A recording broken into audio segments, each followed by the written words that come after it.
You never know who you're going to find at an event. With me right now is Jefferson Davis.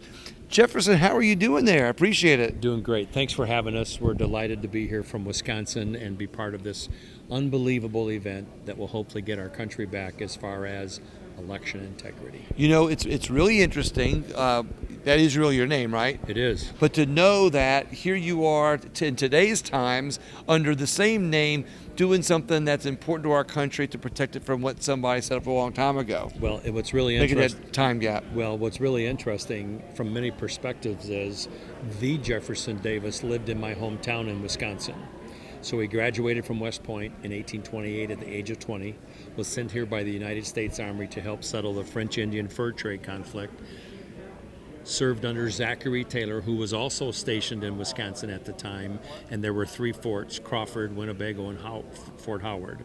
And later Jefferson Davis fought in the Black Hawk War of 1832 with a 24-year-old Northern Illinois militia by the name of Abraham Lincoln. Oh, that's amazing. And they fought in the Black Hawk War of 1832. So now, are you in relation to Jefferson Davis? We think we are. Our lineage goes back to Wales, which is where Jefferson Davis's lineage goes, and my wife and I have that on our bucket list. So here I am, William Wallace, with lineage back to Scotland.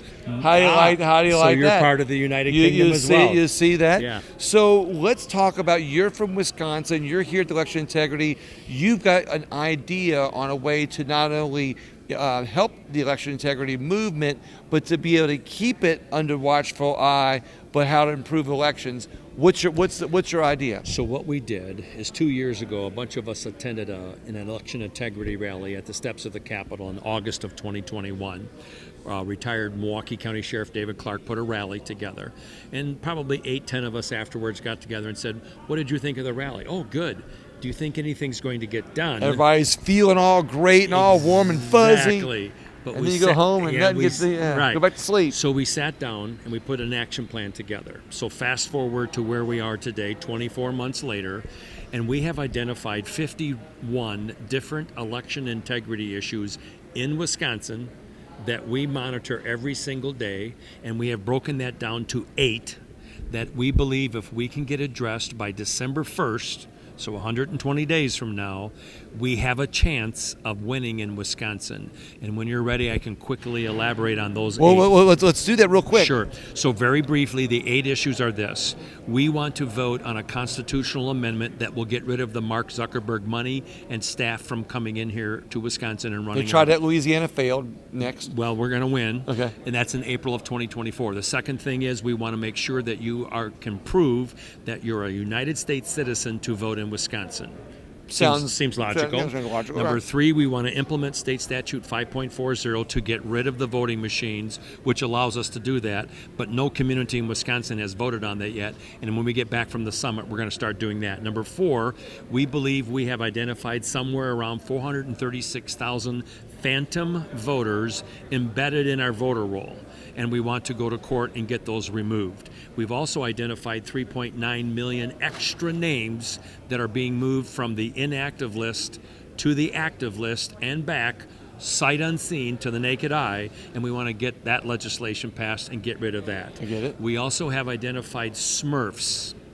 And what we have found is this: Smurfs being the little movie character. The little blue Smurf guys? Exactly, that don't exist. You've identified Smurfs? In Wisconsin. So the Smurfs live in Wisconsin? From this dark money. Dark money. Campaign money. Gotcha. Now, I don't want to get into too much detail because we don't want the Democrats to know what we're doing, because we want to get that stopped before the 2024 election cycle. And the last one is we want to get a new election administrator. And the current election administrator, all due respect, is not fulfilling her statutory duties. And we're in the process right now in Wisconsin of replacing that position with someone that we hope will follow the law.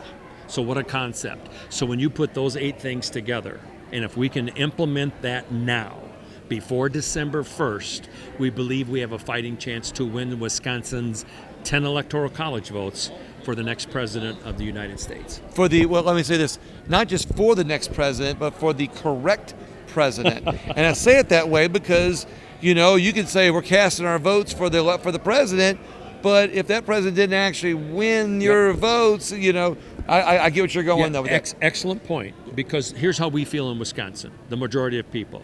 You beat us in an election fair and square, congratulations. But you cheat, and we've uncovered mountains of evidence, which we will take to court before December 1st. You can't cheat and win an election in Wisconsin. We will not let that happen again. Jefferson, I got to tell you something.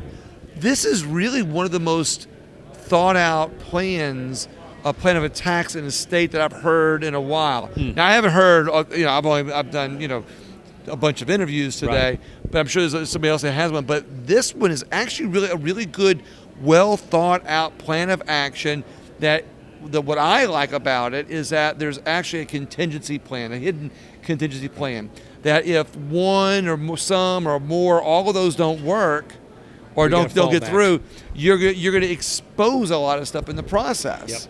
Yep. And we have to, because when we do the Pledge of Allegiance to the flag that's behind you, we don't say, I pledge allegiance to the flag of the United States of America and to the democracy for which it stands. No. We say to the republic for which it stands. Exactly. And that's dog whispering for Democrats to always use the word democracy.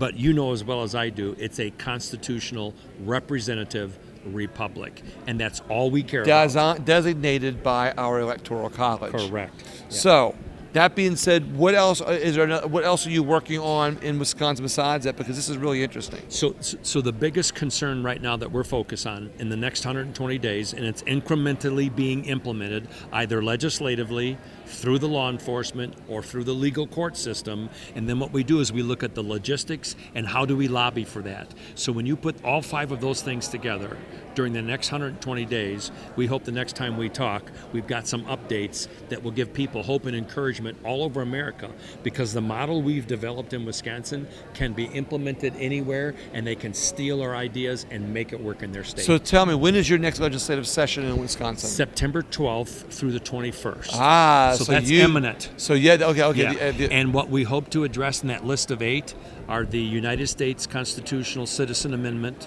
that you have to be a citizen to vote. We will pass the Zuckerberg Constitutional Amendment. We hope to have a new elections administrator, and then we hope to also pass that 3.9 million extra names that should not be part of our database because they're inactive voters. We hope to get those 4 things done in the next 30 days. All of this sounds like common sense. But you know what the problem is with election integrity?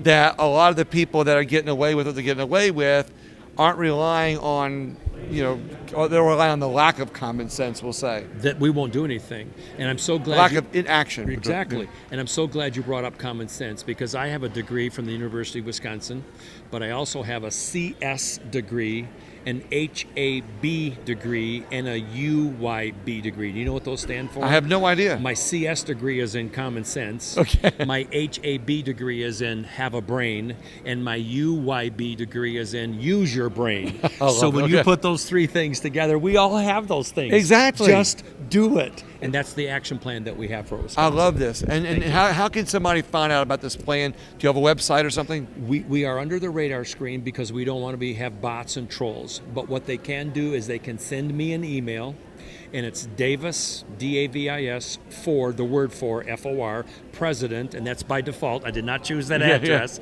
Yeah. The email address gave it to me, davisforpresident@protonmail.com, and everything is encrypted. If you send us a message, you don't have to worry about it being shared all over everywhere. So if they want to get in touch with us and get the plan, because we can send it to them in a digital format, and they can print out those 51 different issues, we'd be happy to share it with anyone that would like it. I love this. Jefferson Davis. Thanks, man. Thank you so much. I really appreciate it. Guys, it sounds like a really good plan, some really good information. Please, you got the email, be involved, share this video with somebody else. Thank you so much for watching.